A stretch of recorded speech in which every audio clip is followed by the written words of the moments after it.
ইফতার করার পর থেকে সুবহ সাদিক পর্যন্ত, ফজরের সালাতে ফজরের আগ পর্যন্ত এটা বৈধ করা হয়েছে। আল্লাহ বলছেন হুন্না লিবাসুল্লাকুম ওয়া আনতুম লিবাসুল্লাহুন্না, তোমরা একে অপরের পোশাক, স্বামী স্ত্রী একে অপরের পোশাক, আবরণ। আল্লাহ বলছেন আলিমাল্লাহু আন্নাকুম কুনতুম তাখতানু আনফুসাকুম ফাতাবা আলাইকুম ওয়া আফা আনকুম, তোমরা না বুঝে যে কাজগুলো করেছিলে আল্লাহ এগুলো ক্ষমা করে দিয়েছেন। আল্লাহ ক্ষমাশীল, আল্লাহ ক্ষমাশীল। ইতিকাফকারী ব্যক্তির জন্য রমজান মাসে এটা নিষিদ্ধ, অথচ আল্লাহ বলছেন যে তোমরা রমজান মাসে স্ত্রী মিলন করবে। কথা বলার আমার মূল উদ্দেশ্যটা হলো, আল্লাহ তাআলা পরের অংশ বলছেন ওয়ালা তুবাশিরুহুন্না আনতুম আকিফুনা ফিল মাসাজিদ, যখন তোমরা ইতিকাফরত অবস্থায় মসজিদে অবস্থান করো তখন তোমরা স্ত্রী মিলন করো না। অথচ আল্লাহ এই আয়াতের শুরুতেই বলছেন যে উহিল্লা লাকুম লাইলাতুস সিয়ামি রাফাতা ইলা নিসাইকুম, তোমাদের জন্য বৈধ করা হয়েছে তোমাদের স্ত্রী মিলন করাকে রমজান মাসের রাতের বেলায়। আর এই অংশে আল্লাহ এসে বলছেন ওয়ালা তুবাশিরুহুন্না ওয়া আনতুম আকিফুনা ফিল মাসাজিদ, তোমরা ইতিকাফরত অবস্থায় স্ত্রী মিলন করো না। তিলকা হুদুদুল্লাহ, এটা হলো আল্লাহর সীমারেখা, আল্লাহর আইনের সীমারেখা।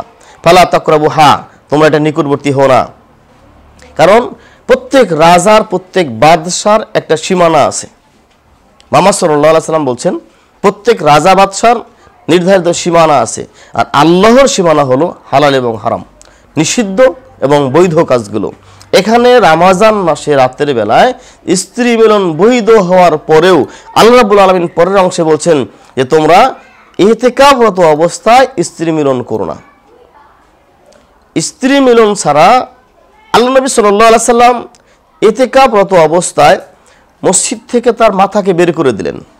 আমি নিয়ে আসবো ইনশাআল্লাহ কি কাজ করা বৈধ আর কি কাজ করা অবৈধ।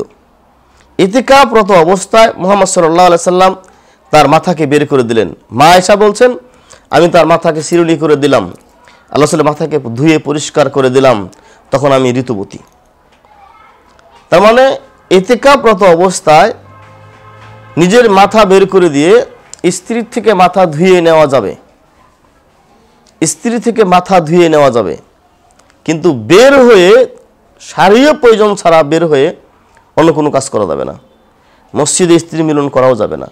তাহলে আমরা এখান থেকে একটা সুন্নত নিতে পারি, যদি কেউ ইতিকাফ করে আর তার মসজিদের পাশাপাশি তার বাড়ি হয়, উনি চাইলে ইচ্ছে করলে তার স্ত্রী থেকে মাথা ধুয়ে নিতে পারে। আমি যে কথা বলছিলাম, এই ইতিকাফের মূল উদ্দেশ্যটা হলো কদর রাত্রি ইবাদত করা। মুহাম্মদ সাল্লাল্লাহু আলাইহি সাল্লাম বলছেন মান কামা রমাযানা ঈমানা ইহতিসাবান গুফিরা লাহু মা তাকাদ্দামা মিন জামবিহি, যে ব্যক্তি ঈমানের সহিত সওয়াবের আশায় রমজান মাসে দাঁড়িয়ে তারাবির সালাত আদায় করে আল্লাহ তার অতীতের পাপগুলো ক্ষমা করে দেবেন। সুবহানাল্লাহ। এই তারাবির সালাত যদি আমি রমজান মাসে পড়তে চাই অথবা তাহাজ্জুদ সালাত আমি একাকী পড়তে চাই, তাহলে আমার নির্জন একটা জায়গা হলো মসজিদে অবস্থান করা। আমি যদি মসজিদে অবস্থান না করি তাহলে আমি নির্জনে ইবাদতটা করতে পারবো না। আমি যেই কাজটা নিরিবিলি একাকী করতে পারবো এই কাজটা বাড়িতে আমার দ্বারা হবে না। কারণ বাড়িতে আমার সাংসারিক চাপ থাকবে, আমার ছেলেমেয়ের, আমার ব্যবসা বাণিজ্যের ঝামেলা চলে আসবে। আমি যদি স্বাভাবিকভাবে মারা যাওয়ার পূর্বেই 10 দিন মসজিদে অবস্থান করে এমনিই মারা যাই, আমি বিহীন পৃথিবী কেমন চলে, আমি বিহীন ব্যবসা বাণিজ্য কেমন চলে, আমি বিহীন আমার অফিস কেমন চলে, আমি বিহীন আমার চেয়ারটা, আমার কাজটা ফাঁকা থাকে কিনা, তাহলে বোঝা যাবে আমার ইবাদতটায় আমার মনোনিবেশ হচ্ছে। তো এখন যে সময়টা পার করছি আমরা, অনেকেই দেখা যায় যে মোবাইল ফোন নিয়ে ইতিকাফ করে, মোবাইল ফোনে ওয়াইফাই থাকে, মোবাইল ফোনে ইউটিউব দেখে, ইত্যাদি ইত্যাদি দেখে গল্প করে সময় নষ্ট করে। মনে রাখতে হবে ইতিকাফরত ব্যক্তি শরীয়তের কোনো কথা ছাড়া, ইসলামিক কোনো কথা ছাড়া, কোরআন তেলাওয়াত ছাড়া দুনিয়াবি কোনো কথা বলতে পারবে না। পরস্পরে 2 জন 3 জন পাশাপাশি বেডে যদি থাকে এরপরও সে ব্যক্তি দুনিয়াবি কোনো কথা বলতে পারবে না।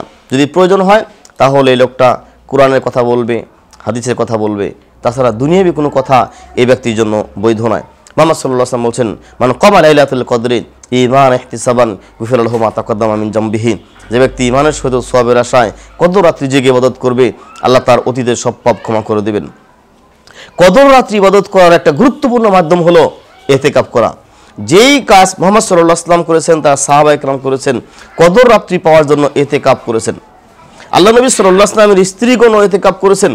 মুহাম্মদ সাল্লাল্লাহু আলাইহি ওয়াসাল্লাম বলছেন, তোমরা রমাদানের শেষ বিজয় রজনীগুলো কাপড়টা শক্ত করে বেঁধে নাও। মা আয়েশা বলছেন রাদিয়াল্লাহু তাআলা আনহা, আল্লাহ নবী সাল্লাল্লাহু আলাইহি ওয়াসাল্লাম কদর রাত্রিগুলোতে তার কাপড়টা শক্ত করে বেঁধে নিতেন, যেন ইবাদত লম্বা করে করতে পারেন।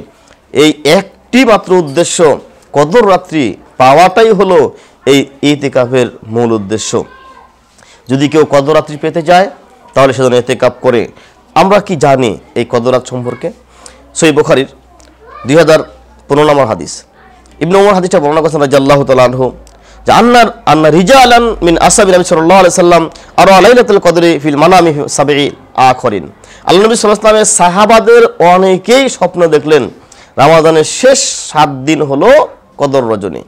আল্লাহ নবী সাল্লাল্লাহু আলাইহি ওয়াসাল্লাম এই সাহাবারা তার যুগে স্বপ্ন দেখলেন রমাদানের শেষ 7 দিন হলো কদর রাত্রি। ঠিক মুহাম্মদ সাল্লাল্লাহু আলাইহি ওয়াসাল্লাম বলছেন, ফাকালা রাসূলুল্লাহ সাল্লাল্লাহু আলাইহি ওয়াসাল্লাম আরা ওয়ারাকুম কদ তাওয়াফা ফিল সাবঈল আখরিন। তোমাদেরকে যেই 7 দিন স্বপ্ন দেখানো হয়েছে কদর সম্পর্কে, আমাকেও ঠিক এটাই 7 দিন দেখানো হয়েছে, তবে আমাকে ভুলিয়ে দেওয়া হয়েছে যে কোন দিনটা ছিল ওই সময়তে। তো তোমরা যদি কদর রাত খুঁজতে চাও তাহলে রমাদানের শেষ 7 দিন খুঁজে নাও। আবার অন্য হাদিসে পাওয়া যায় রমাদানের শেষ 10 দিনের বেজোড়া দিন তোমরা খুঁজে নাও। তার মানে 21, 23, 25, 27, 29 এই 5 দিনের যে কোনো একদিন কদর হতে পারে। আমাদের দেশে দেখা যায় কি 27শে রমজান 27শে রাত্রে